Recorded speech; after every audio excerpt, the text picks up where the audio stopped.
Now, the Jack and Jill Foundation really is a household name at this stage, and the founder and CEO of that fantastic charity helping seriously ill children and their families right around Ireland, Jonathan Irwin, joins me now in studio. Jonathan, lovely to have you with us. Nice to be here.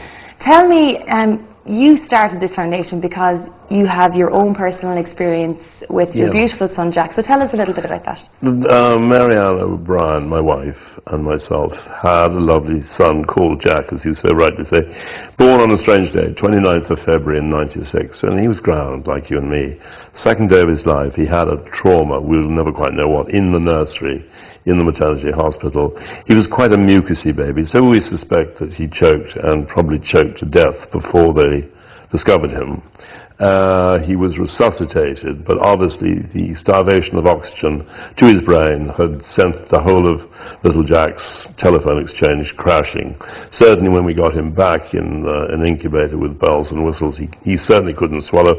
And though we never found out in the whole of his lifetime whether he could see or hear, we suspect those senses had gone as well. So we had a critically damaged child, which means that any family, in this case the Irwin family, had hit the end of the platform at Houston. We knew that life was never going to be the same again.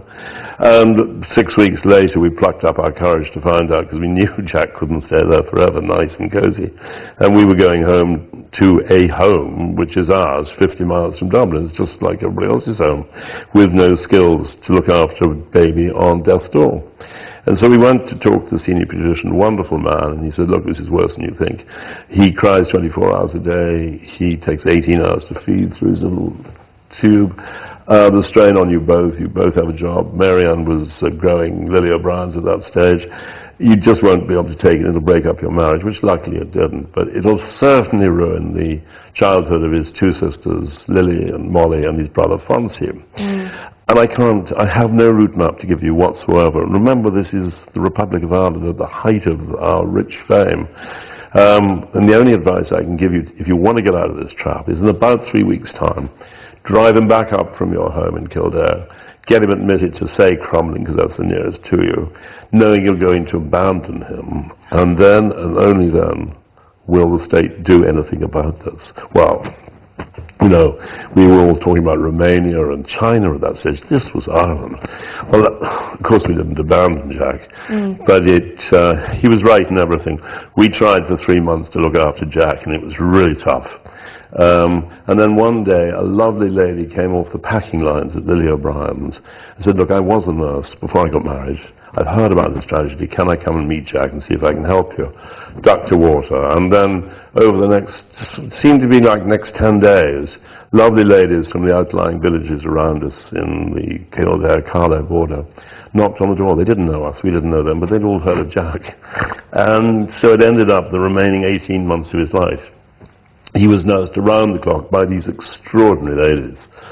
I was very lucky. I was an elderly father, and Marianne and I resolved that no other family would ever go through what Jack had gone through and we were going through as his parents, and indeed his brothers and sisters, his grandparents. It's a big ripple, this, of tragedy.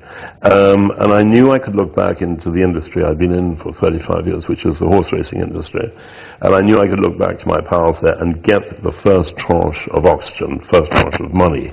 And we set off down this pathway. I knew nothing about health, I knew nothing about charity, but I just knew that I'd seen the way that Jack was looked after and flourished in as much as he could, and that's what we determined to do, the two of us. And that's what happened. We set Jack and Jill, we registered the name in '97.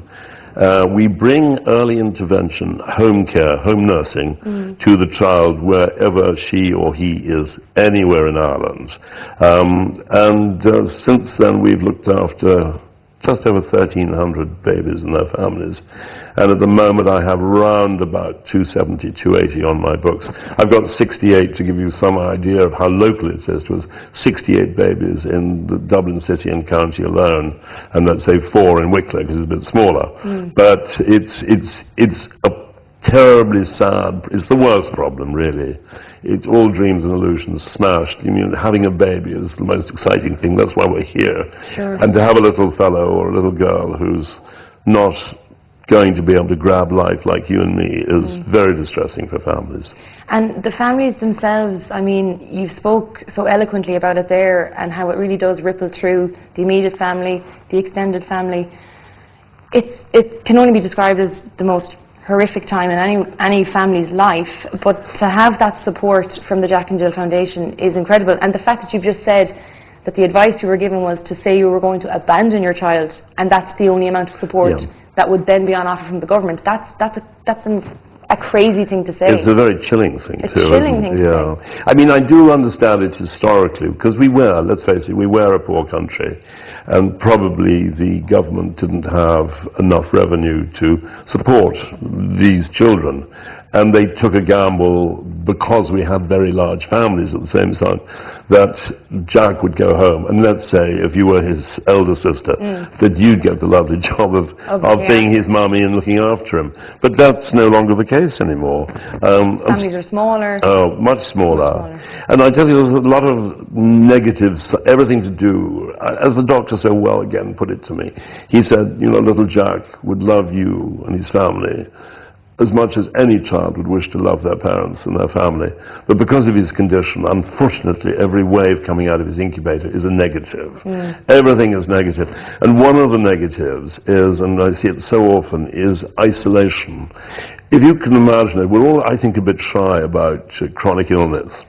And it's very difficult. Mum goes home with the baby, and do girlfriends call in quite so often anymore? I mean, what do? You come to see your great friend with a little baby, with a blue teddy bear, and you say, doesn't he look wonderful? And then suddenly the baby has an epileptic fit. I mean, that's why people say, well, maybe we'll do it tomorrow. I think people in Ireland especially don't know what to say, they don't know what to do, they don't know what is the correct way to approach the situation. And so it's very uncomfortable. The reality on the ground is that Mum has come out of the workforce, and that part of her social life is gone, and now she's sitting at home with this horrendously tragic situation, and she is faced by a battery of forms for a medical card, which can be denied to you if you're in employment, forms for housing grants, forms for this, forms for that, forms for everything. So you really do need that support from friends and family. You do. Talk me through the funding of the Jack and Jill Foundation. Is there any government funding coming from it, and how much does it rely on the public donating to it? Well, to give you a very broad, very easy to understand snapshot, we started in '97. I've collected 30 million since then from the private sector. Wow. 30 million. 30 million. 30 million. And in that same time, I've only had 4 from the government. Right. Which is not really a partnership. And I don't believe that an elderly old fool like myself should be responsible for these children when we've got a very well-funded health service that is... Absolutely. And it is so patchy. For instance, in Donegal, if you have a baby like Jack in Donegal, probably going to get the best services. But there are other parts of Ireland that are simply disgraceful. Dublin's quite good, but some places are terrible. We are very small. We have 3 rooms above a central supermarket in just outside Naas in Johnstone. And there's myself and 1 full-time girl, 4 part-time girls. And then most importantly, I have 11 fully qualified pediatric nurses on the road the whole time. And they are not actually the nurses, they're the case managers. And they split the country up geographically, and each girl could have anywhere from 35 to 50 families under her wing at any one time. And she, between us and herself, we are responsible for putting the care team into the family. A child is referred to us, usually nowadays through the maternity hospital, but it can be word of mouth or a local clinic. My nurse for that area will go and visit the family straight away, well, within 2 or 3 days, assess the situation, send us a file, and we will then write and say, little Eve is definitely a Jack and Jill child if you need our services. And then just to kind of put this into real money terms, because it is a foundation that needs the support of the public. We do. How much are you hoping to raise this year? How much do you need to raise this year, and how much are you, how much have you raised so far? I know it starts January, but... No, but I mean, the picture is, last year I had to raise 2.8 million. This year I'm going for 3 million. Luckily we don't do enormous bounces. I know my costs, and I know roughly the number of babies I'm going to have. So we need 3 million this year? We need 3 million this year. We have been in a debate with Ministers Harney and Maloney since last February, about getting more from them. At the moment, we only get 19% from the HSE. The average grant to charities in Ireland is anywhere, the average is 69%, running up to 100. I don't know why, there we are right at the coalface, doing a service that nobody else is doing, why we only get 19%. Sure. So I have to raise most of this money ourselves. And every donation, big or small, is really appreciated. Absolutely. Oh, it truly is. It truly is. Well, it's a fantastic charity, and I thank you so much for being with us and telling us all about it. And hopefully, just from the chat here, we raise a little bit more awareness, and that the money will come through for such a fantastic I appreciate it very much. Thank you so much. So there you go, a fabulous charity, really, really worthy cause. And if you want to donate money, the website is www.jackandjill.ie. So do log on and show your support.